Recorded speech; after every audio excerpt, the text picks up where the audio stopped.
주님 감사합니다. 오늘 하루도 참 어제와 다르며 그제와 다른 새로운 날을 우리에게 허락하시고 새로운 응답의 하루로 인도하신 것 감사합니다.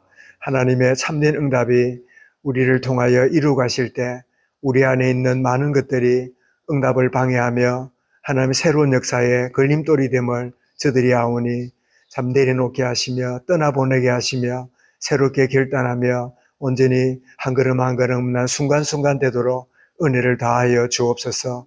끝없이 참 옛것에 묶여 있으며 끊임없이 떠나간 것을 참 붙들고 힘들어하며 아파하며 슬퍼하며 참 여러 가지로 눌려있는 여러 모양들이 주님 우리를 새롭게 하시며 새로운 피조물이 되었고 이전 것은 지나갔으니 보라 새 것이 되었다고 하신 주님 약속을 붙잡고 참 남은 인생이 늘 주께서 새롭게 임하시는 하나님의 은혜를 체험하며 나아가는 오늘 복된 하루가 되며 순간순간이 되도록 주님 역사하여 주옵소서. 이 시간도 말씀 가운데 임하시고 성령으로 충만케 하여 주옵소서. 참 악은 악대로 행행할지라도 참 소수의 하나님의 언약의 대열에 진리의 대열에 하나님의 거룩한 백성으로 걸어가는 이 좁은 길, 참 좁은 문일지라도 온전히 주와 동행하는 걸음이며 주님과 함께하는 걸음임을 알고 온전히 참 300년 하나님과 동행했던 에녹처럼 우리의 일상생활 가운데 평범한 생활 가운데 초월적인 주님의 은혜가 온전히 마음을 누려가는 참 귀한 하루가 되며 순간이 되며 온 교회가 되도록 은혜 다하여 주옵소서. 예수 그리스도 이름으로 기도드리옵나이다. 아멘. 하나님 말씀입니다. 창세기 35장 말씀입니다.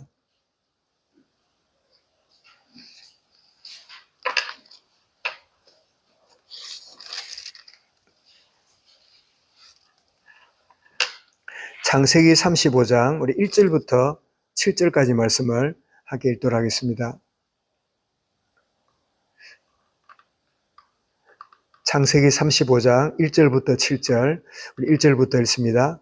하나님이 야곱에게 이르시되 일어나 베델로 올라가서 거기 거주하며 네가 네 형 에서의 낯을 피하여 도망하던 때에 네게 나타났던 하나님께 거기서 제단을 쌓아라 하신지라. 야곱이 이에 자기 집안 사람과 자기와 함께한 모든 자에게 이르되 너희 중에 있는 이방 신상들을 버리고 자신을 정결하게 하고 너희들의 의복을 바꾸어 입으라. 우리가 일어나 베델로 올라가서 내가 환난 날에 네게 응답하시며 내가 가는 길에서 나와 함께 하신 하나님께 내가 거기서 제단을 쌓으려 하노라 하며 그들이 자기 손에 있는 모든 이방 신상들과 자기 귀에 있는 귀고리들을 야곱에게 주는지라. 야곱이 그것들을 세겜 근처 상수리 나무 아래에 묻고 그들이 떠났으나 하나님이 그 사명 고을들로 크게 두려워하게 하였으므로 야곱의 아들들을 추격하는 자가 없었더라.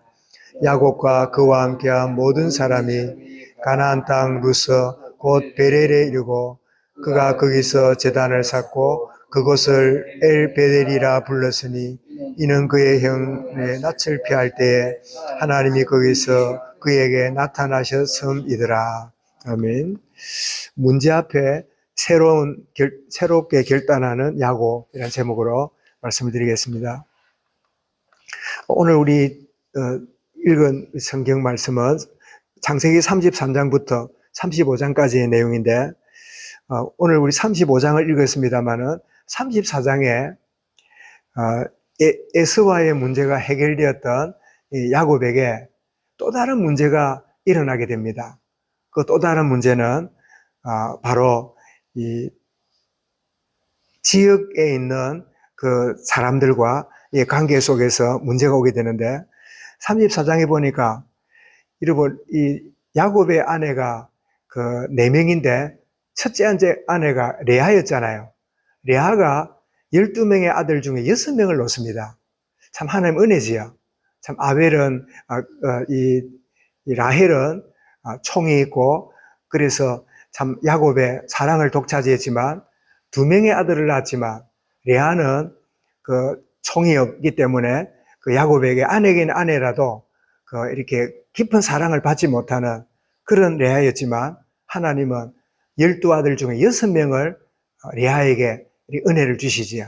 그래서 6명의 아들을 이렇게 키우게 되는데, 그런데 한 명의 딸이 하나 태어납니다. 레아에게. 그 딸 이름이 누구냐? 디나예요. 이 디나가 창세기 32장에서 그 지역에 나갔다가 그 주변 족속에 의해서 강간을 당합니다. 그러니 이 12명의 아들 중에 딸 하나니까 딸이 얼마나 계획했어요. 그러니까 이 딸이 강간을 당하게 되니까 그 나머지 형제들이 칼을 가지고 그 족속들을 다 물리치고 하면서 큰 전쟁이 벌어지게 됩니다.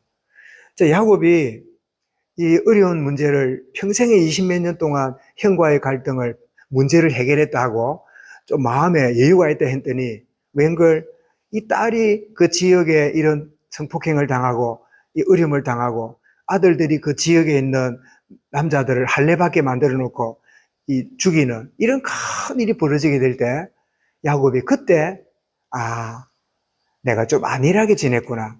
그래서 오늘 말씀의 제목처럼 새로운 결단을 하고 있는 야곱을 여기서 발견하게 되는데요. 제가 어느 이렇게 어떤 말씀을 묵상하는 가운데요.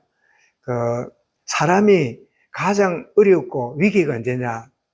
이래 물으니까 누가 그래요? 가장 당신이 어렵고 위기 때가 언제입니까? 이러니까요. 아무 문제가 없었을 때입니다. 아무 문제가 없었을 때가요. 우리에게 그냥 위기가 될 수 있는 거예요. 그때 안일해지고 은혜 별로 안 받아도 되고 그래 예배 시간 나면 드리고 안 나도 안 나면 안 드려도 되고 여유로울 때 사람이 다른 생각을 하게 되는, 그래서 내 살아온 일생 가운데 가장 큰 어려움이 문제냐? 아무 문제 없을 때 내 인생의 큰 위기를 경험하는, 그래서 대부분 여러분 일탈하고 대부분 이렇게 이런저런 자리에 빠지는 이유는요, 좀 되고 인정받고 여유롭고 뭔가 이럴 때, 그때 아무 문제 없어 보이는 그때에 참 문제가 오게 되잖아요.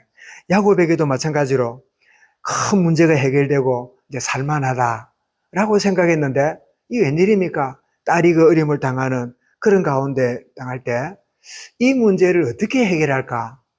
이 문제를 어떻게 하면 잘 넘어갈까? 이게 대부분의 사람들의 생각이잖아요. 근데 야곱의 결단은 하나님 앞에 나아갑니다. 하나님 왜 우리에게 문제를 주실까요? 그 문제 네 머리 가지고 해결해 보라고 아닙니다. 하나님 앞에 오너라. 문제 해결자 대신 주님께 나오너라. 그래서 예수님은 굉장히 단순하게 우리에게 말씀합니다. 수고하고 무거운 짐을 지고 있느냐? 내게로 오라. 내가 너희를 쉬게 하리라. 이렇게 우리에게 말씀하고 있잖아요. 그 결단이 뭐냐?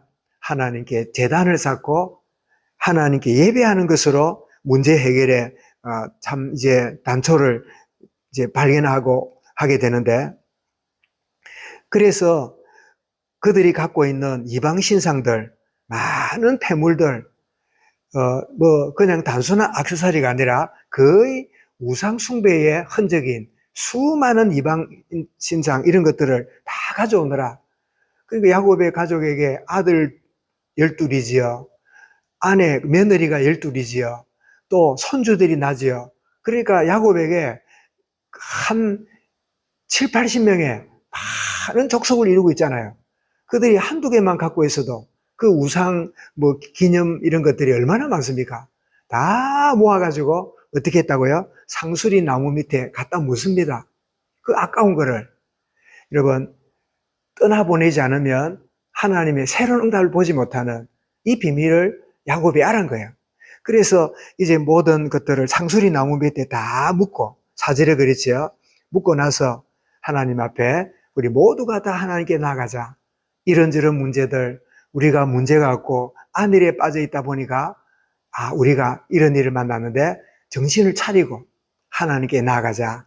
그래서 새로운 결단하게 되는 참 이 야곱의 모습을 보게 되는데, 자, 이랬을 때 이런 문제를 만나고 저는 어려움을 겪고 이런 가운데 있는데, 그때 그 새로운 결단하는 야곱에게 하나님의 은혜에 놀라운 조치가 임하게 되는데, 그게 뭐냐? 7절입니다.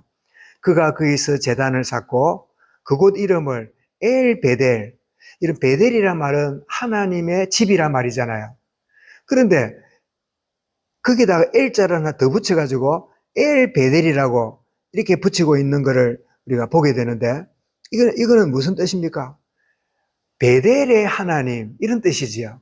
하나님께 예배하는데, 그거는 장소라면 그 예배하는 장소에 임하신 하나님의 살아계신 임재하심. 우리는 교회를 가는 게 아닙니다. 교회에서 하나님을 만나야 돼요. 교회만 가는 게 아닙니다. 예배만 드리는 게 아닙니다. 예배 가운데 하나님의 임재를 누리는 거예요. 엘 베델. 니 어디 가노?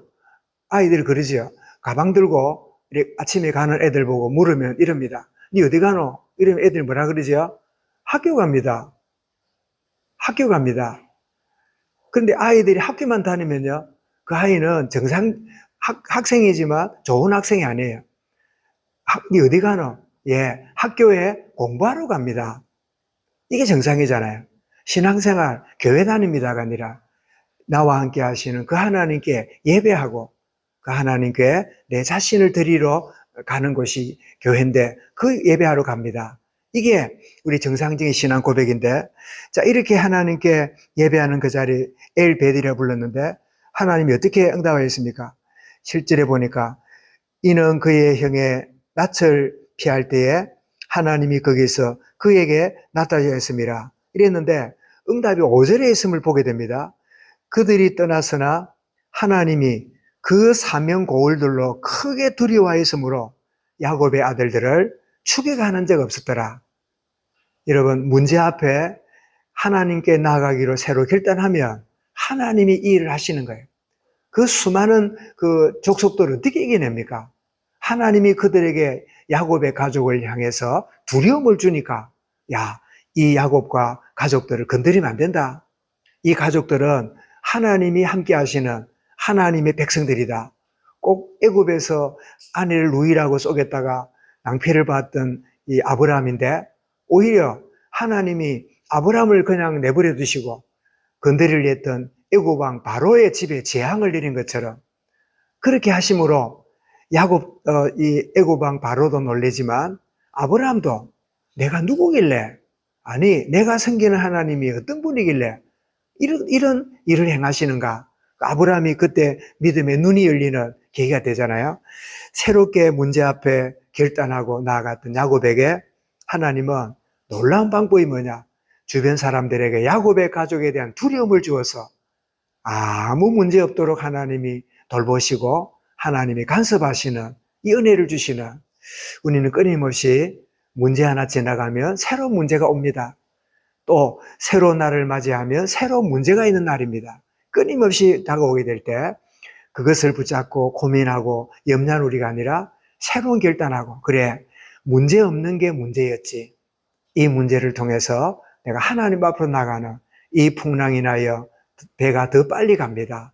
그런 고백하며 나가는 은혜 가운데 참 나갔던 야곱처럼 하나님 문제 앞에 고민하고 그걸 얽어매고 또 걱정하고 인본주의 쓰는 내가 아니라 새롭게 결단하고 하나님께 나가고 하나님 앞에 내 문제를 다 맡기고 온전히 내려놓음으로 하나님의 손에 있는 그 모든 것들을 하나님이 이루가시는 이 놀라운 축복의 하루가 되게 하시고 우리 모든 성도들, 우리 온 교회가 되도록 은혜로 함께하여 주옵소서. 이 말씀 붙잡고 합심해서 우리 기도하겠습니다.